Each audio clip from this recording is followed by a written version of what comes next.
የትግራይ ጊዜ አስተዳደር ፕሬዝዳንት ጀነራል ታደሰ ወረደም ለፌዴራል መንግስቱ ጠንከር ያለ መልእክት አስተላልፈዋል። በወለጋ ከፍተኛ ቀውስ መፈጠሩ ተነግሯል። ጀዋር መሐመድም በወለጋ ስላለው ሁኔታ አስተያየታቸውን ሰጥተዋል። እናነሳዋለን። የፋኖ አመራሩ አስረስ ማረ ዳምጤ ሰሞነኛውን የመካከለኛው ምስራቅን ቀውስ አንስተው ከኢትዮጵያ ወቅታዊ ሁኔታ ጋር አገናኝተዋል። ኢራን ወደ እስራኤል ሚሳኤሎችን ማስወንጨፏን የእስራኤል ጦር አስታወቀም። ጤና ይስጥልን። ከሸገር ቲዩብ የሳቱ መረጃዎች ቀጥሎ ይቀርባሉ። ለቻናላችን አዳዲስ የሆናችሁ ቤተሰቦች ቻናሉን ሰብስክራይብ፣ ሼር፣ ላይክ እያደረጋችሁ አጋርነታችሁን እንድታሳዩን እንጠይቃለን። ወደ መረጃዎቹ እናምራ። በወለጋ አካባቢ ከፍተኛ ቀውስ መፈጠሩ ተነገረ። ፖለቲከኛው ጀዋር መሐመድም ስለ ወለጋው ቀውስ መልእክታቸውን አስተላልፈዋል። በኦሮሚያ ክልል ሆሮ ጉድሩ ወለጋ ዞን በሚገኘው አቤ ደንጎሮ ወረዳ ታጣቂዎች በከፈቱት ተደጋጋሚ ጥቃት ከ7000 በላይ ነዋሪዎች መፈናቀላቸው ተዘግቧል። ከነሐሴ 2017 ዓ.ም ጀምሮ የጸጥታ ችግር ሲስተዋልበት በቆየችው በዚች ወረዳ በቅርቡ በተቀሰቀሰው ጥቃት ከዋና ከተማ ቱሉ ዋዩን ጨምሮ ኮማ፣ ጋለሳም፣ ሎሚጫና ገራሮ ቀበሌዎች የተፈናቀሉ ነዋሪዎች ጫካ ውስጥ በመጠለል መገደዳቸውን የአካባቢው ምንጮች ለዶቼ ቬሌ ራዲዮ አስታውቀዋል። በጥቃቱ ሳቢያ በሰላማዊ ሰዎች፣ በሚሊሻ አባላትና በጸረ ሽምቅ የጸጥታ ኃይሎች ላይ ጉዳት የደረሰ ሲሆን በመቶዎች የሚቆጠሩ የቁም እንስሳት መዘረፋቸው እንዲሁም በርካታ መኖሪያ ቤቶች፣ ሱቆችና እህሎች መቃጠላቸው ታውቋል። በተለይም ሰኞ ዕለት እስከ ምሽቱ 5 ሰዓት ድረስ በቱሉ ዋዩ ከተማ የተኩስ ልውውጥ እንደነበር ከአካባቢው በመሸሽ ሻምቡ ከተማ የገቡ ነዋሪዎች መስክረዋል። የአቤ ደንጎሮ ወረዳ ዋና አስተዳዳሪ አቶ ከተማ ዋቁማ በበኩላቸው በአካባቢው የተከሰተውን የጸጥታ ችግር ለመፍታት የመንግስት የጸጥታ ኃይሎች ወደ ስፍራው መግባታቸውንና አሁን ላይ ሁኔታው እየተረጋጋ መሆኑን ገልጸዋል። ይሁን እንጂ አስተዳዳሪው በጥቃቱ የደረሰውን ትክክለኛ የጉዳት መጠን ከመግለጽ ተቆጥበዋል። በተያያዘ ዜናም በምስራቅ ወለጋ ዞን ሊሙ ገሊላ ወረዳ ታጣቂዎች ባደረሱ ተመሳሳይ ጥቃት ከ20 በላይ መኖሪያ ቤቶች መቃጠላቸውንና በሰው ሕይወት ላይ ጉዳት መድረሱ በራዲዮም ተዘግቧል። ፖለቲከኛው ጀዋር መሐመድ የወለጋን ሁኔታ አስመልክቶ መልእክቱን ገልጿል። በቅርቡ ሆሮ ጉድሩ ወለጋ አቤ ደንጎሮ አካባቢ ራሳቸውን የወለጋ ፋኖ የሚሉ ኃይሎች በኦሮሞ አርሶ አደር ላይ ጅምላ ግድያ መፈጸማቸው የሚዘነጋ አይደለም። ከዚያ በፊትም ምስራቅ ወለጋ ጊዳ አያና፣ ምዕራብ ሸዋ ኖኖ ወረዳ ተመሳሳይ ግድያ ተፈጽሟል። ምንድነው እየሆነ ያለው? ይህ ራሱን የወለጋ ፋኖ በማለት የሚጠራው ምን አይነት ኃይል ነው? የመሰረተውም የብልጽግና መንግስት ነው ብለዋል።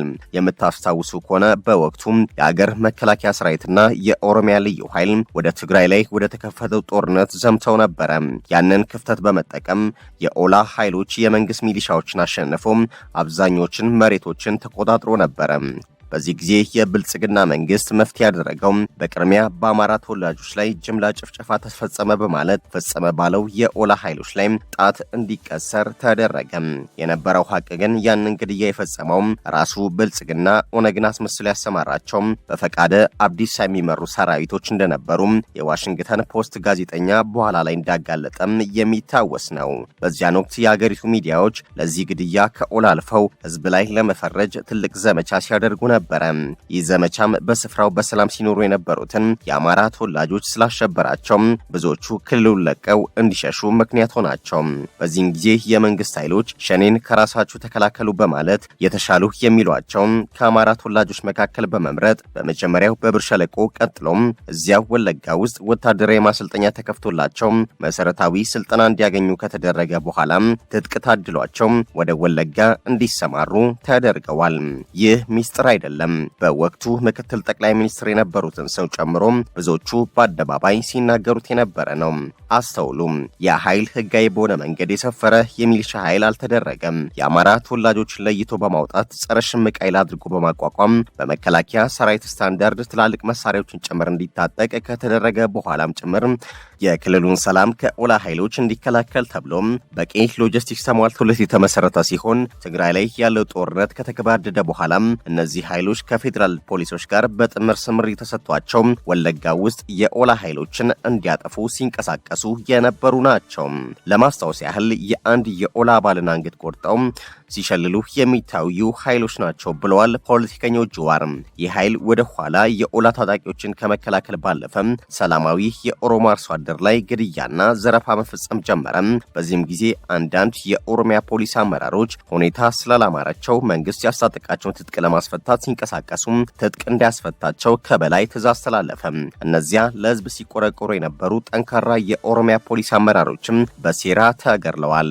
ከቅርብ ጊዜ ወዲህ ደግሞ ከየትኛውም ጊዜ በከፋ መልኩም የኦሮሞ ህዝብ በቀዩ ላይ ጅምላ ፍጅት እንዲፈጽሙበት ተለቀዋል። ወለጋ ላይ የመንግስትን መዋቅር አፍርሰው የራሳቸውን አስተዳደር አዋቅረዋል።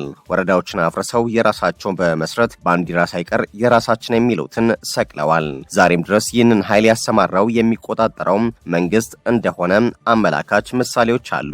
ለምሳሌ ከሰሞኑ አቤ ዶንጎሮ በኦሮሞ አርሶ አደሮች ላይ የተፈጸመውን አስመልክቶ በስፍራው ከሚገኙ የመንግስት የታጠቁ ኃይሎች ከመንግስት ሰራተኞች ያገኙት መረጃ የሚያመለክተው እነዛ በኦሮሞ ማህበረሰብ ላይ ግድያ እየፈጸሙ ያሉ ኃይሎች ድንበር ተሻግረው የመጡም ሳይሆን በ2021 እንደ አውሮፓውያን አቆጣጠር የፌዴራል መንግስት አሰባስቧቸው በተለያዩ ወታደራዊ ማሰልጠኛዎች ስልጠና እንዲያገኙና ትጥቅና ሎጂስቲክስ ተሟልቶላቸው የተሰማሩት እንደሆነ እንዲሁም በአካባቢው ካለው ማህበረሰብ ጋር ካሁን ቀደም መተዋወቅ እንዳላቸው አሁንም ሊያስቆማቸው ካልሞከሩም ግድያ ሊፈጽሙ እንደሚችሉባቸው በወቅቱ ለፖሊስ አመራሮች ያሳወቁ ቢሆንም ፖሊስ ከአቅሜ በላይ ነው በማለት በአቅራቢያው ያለው የመከላከያ ሰራዊት እንዲደርስላቸው ጥያቄ ቢያቀርቡም ጥቃቱ ከተፈጸመበት ስፍራ 20 ኪሎ ሜትር ርቀት ላይ ሙሉ ክፍለ ጦር በተቀመጠበት ትዕዛዝ አልተሰጠኝም በማለት የተኩስ ድምጽ ጭምር እየሰማ የኦሮሚያ ፖሊሶችም በትጥቅ ሆነ በቁጥር ከማይመጥኑት የታጠቀ ኃይል ጋር ህዝባቸውን ለመከላከል ሲሉም ገጥመው አብዛኞቹ የህይወት መስዋዕትነት ከከፈሉ በኋላ ያሻቸውን ገድለው የህዝቡን የቤት እንስሳት በጠራራ ፀሐይ እየነዱ ሲሄዱ መከላከያው እያየ በዝምታ አልፏቸዋል። ይህ የታጠቀ ኃይል ከሀገር መከላከያ ሰራዊት ጋር አንድም ቀን ተታክሶ እንደማያውቅ የአካባቢው ማህበረሰብ ይናገራሉ። መንግስት በዚህ ሰዓት ይህንን ኃይል ለምን አሰማራ? ምላሹ ግልጽ ነው። በ2021 ራሱ መንግስት ያቋቋመውን የሸኔ ኃይል አሰማርቶ የአማራ ተወላጆችን በማስጨረስ ኦሮሚያ ያስጨፈጨፋቸው በማስመሰል የአማራ ተወላጆችን በማስቆጣት ከጎኑ እንዳሳለፋቸው ሁሉም ዛሬ ደግሞ ራሱ ባስታጠቀው የአማራ ኃይል ኦሮሞን ካስገደለ ከመሬቱ እንዲፈናቀል ካደረገ በኋላ የአማራ ፋኖ ነው የጨፈጨፋቸው ያለው በማለት የኦሮሞ ማህበረሰብ በማስቆጣት በአማራ ማህበረሰብ ላይ በቀል እንዲፈጽም በዚህ መተላለቅ መካከል የስርዓቱን እርሜ ለማስቀጠል እየተገበረ ያለው ነው። ይህን መሰል ተግባራትን መፈጸም ለመንግስት አዲስ አይደለም። ያኔ ኢህአዴግ ፈተናዎች ሲገጥሙት በዚህ መልኩ የኦሮሞን ህዝብ ከሌላ ማህበረሰብ ጋር በማጋጨት እርሜውን ለማራዘም ሞክሮ ነበረ። ብልጽግናም እየተገበረ ያለው ትናንት ጌቶቹ ሲያስፈጽሙ የነበረውን መሰል ተግባር ነው። አሁን ላይ የሚፈለገው ኦሮሞ በተለያየ አቅጣጫም በኦሮሞነት ጥቃት የተፈጸመብኝ ነው በማለት ከብልጽግና መንግስት ጎን እንዲቆም የሚፈበረክ ሴራ ነው ሲሉ ጀዋር መሐመድ ገልጿል።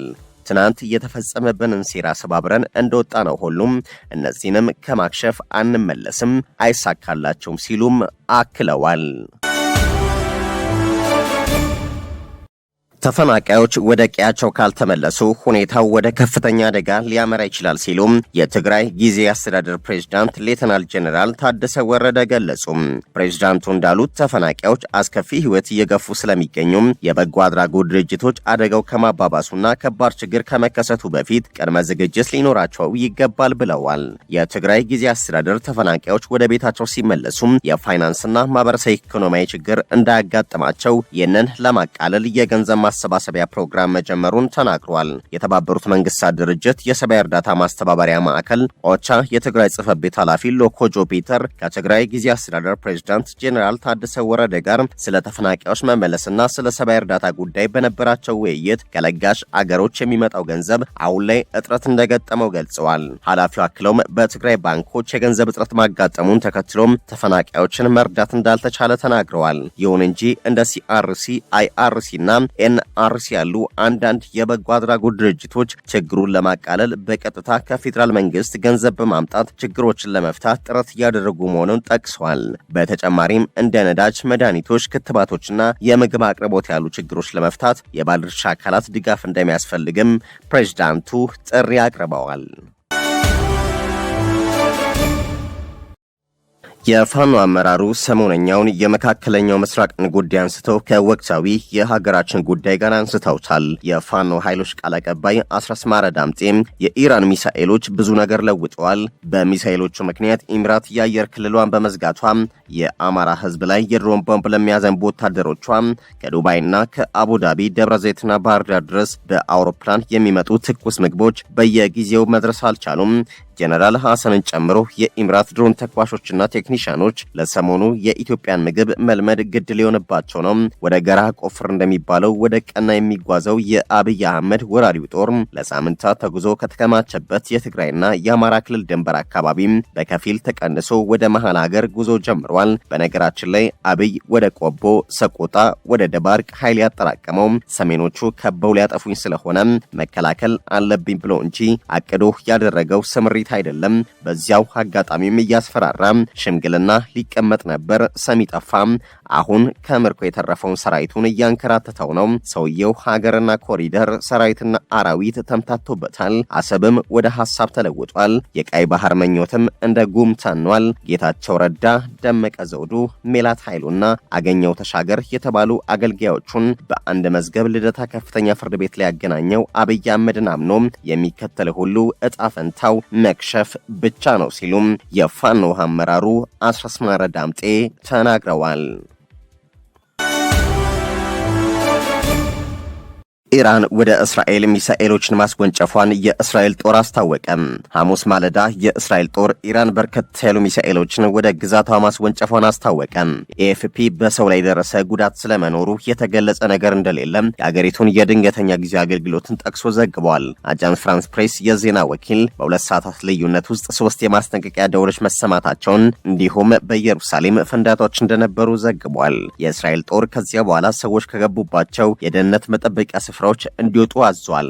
በአሜሪካ ጥቃት ደርሶባት ከሰመጠችው የኢራን ጦር መርከብም የ80 ሰዎች አስክሬን መገኘቱ ተገልጿል። በኢራን የጦር መርከብ ላይ የነበሩ 80 ሰዎች አስክሬን መገኘቱንም የስሪላንካ መከላከያ ሚኒስትር ምክትል ሚኒስትር ማርሻል ሳምፓስ ለቢቢሲ ሲንሃላ ተናገሩ።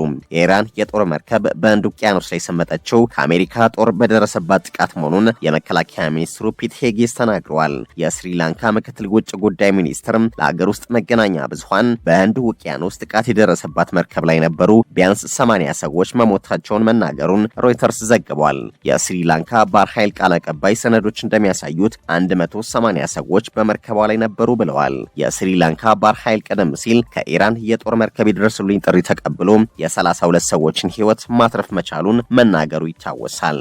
የሸገር ቲዩብ ቤተሰቦቻችን የሰዓቱ መረጃዎች እነዚህ ነበሩ። ተጨማሪ አዳዲስ መረጃዎች እንዲደርሷችሁ ደግሞ የሸገር ቲዩብን ሰብስክራይብ፣ ላይክ፣ ሼር እያደረጋችሁ አጋርነታችሁን እንድታሳዩን እንጠይቃለን። በያላችሁበት ሰናይ ቀን ተመኘን።